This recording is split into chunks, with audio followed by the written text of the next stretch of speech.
Pembunuh Dr. Santi akhirnya ditangkap. Pelaku bernama Firdaus, tetangga korban yang melakukan aksi pencurian namun berujung tindak kekerasan yang menyebabkan kematian. Motif pelaku ingin kuasai harta korban untuk bermain judi online dan membeli narkoba. Inilah serial tabir dokter tewas di tangan tetangga Firdaus 13 hari buron.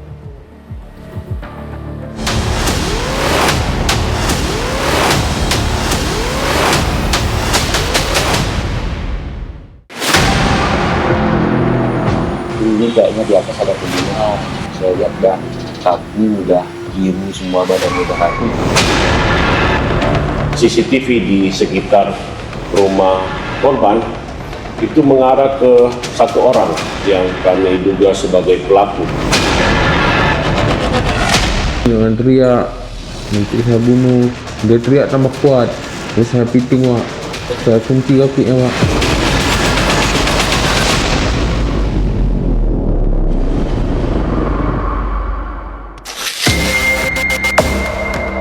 Kepolisian Resort Gaya Luwus akhirnya berhasil mengungkap pelaku pembunuhan sadis Dr. Shanti Astuti, warga desa Raklunung, Kabupaten Gaya Luwus, Aceh.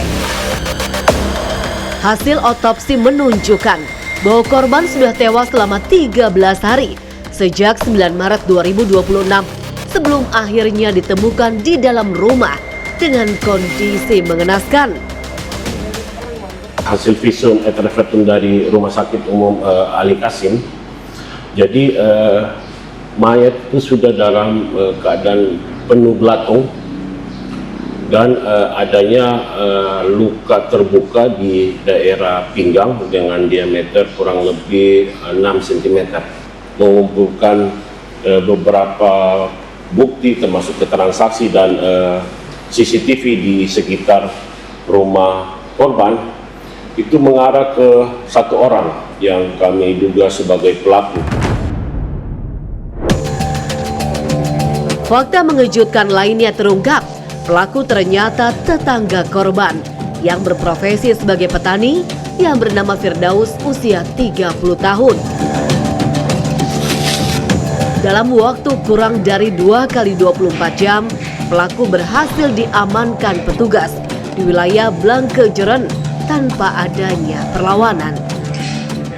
Di mana pada hari Senin tanggal 23 Maret 2026 sekira pukul 16.45 pelaku bisa kami amankan, yaitu di Jalan Lintas Kutacane Takengon, tepatnya itu di depan Tugu Kota Blangkejeren, Kabupaten Gaya Luwus.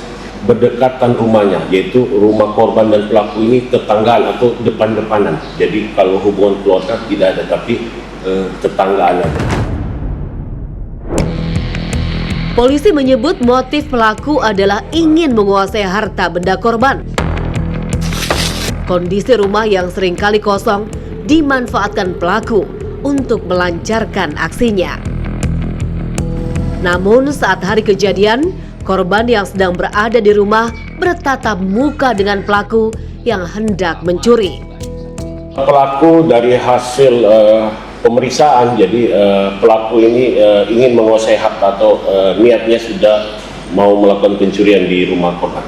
Korban ini tinggal sendiri, jadi memang aktivitas korban ini dari rumah ke tempat praktek, kebetulan korban adalah dokter, itu aktivitas sehari-hari beliau itu rumah, kantor, balik ke rumah, dan memang di rumah beliau itu sepi karena hanya korban sendirian.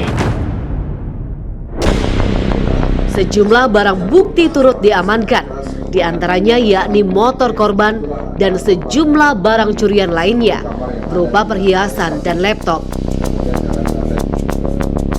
Yang paling mengejutkan, dari hasil kejahatan tersebut digunakan pelaku untuk membeli narkoba dan judi online.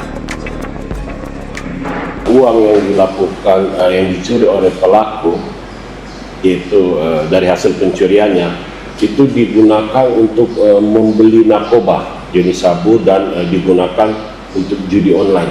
Yang kami amankan itu ada satu unit sepeda motor milik korban, anting atau perhiasan milik korban, dan perlengkapan yang digunakan pelaku untuk membobol atau masuk ke rumah korban.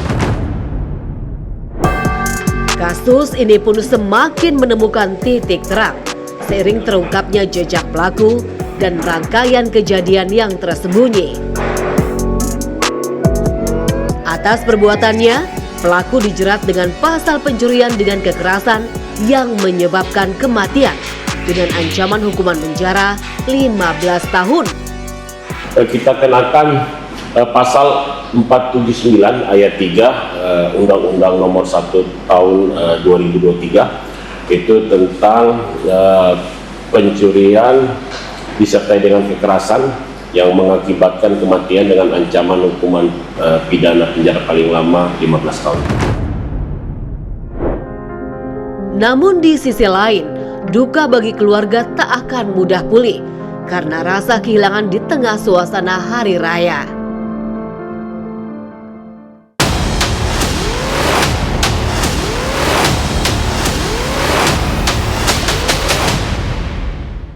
Dia teriak, saya bilang jangan teriak, nanti saya bunuh kamu, saya bilang. Dia teriak tambah kuat.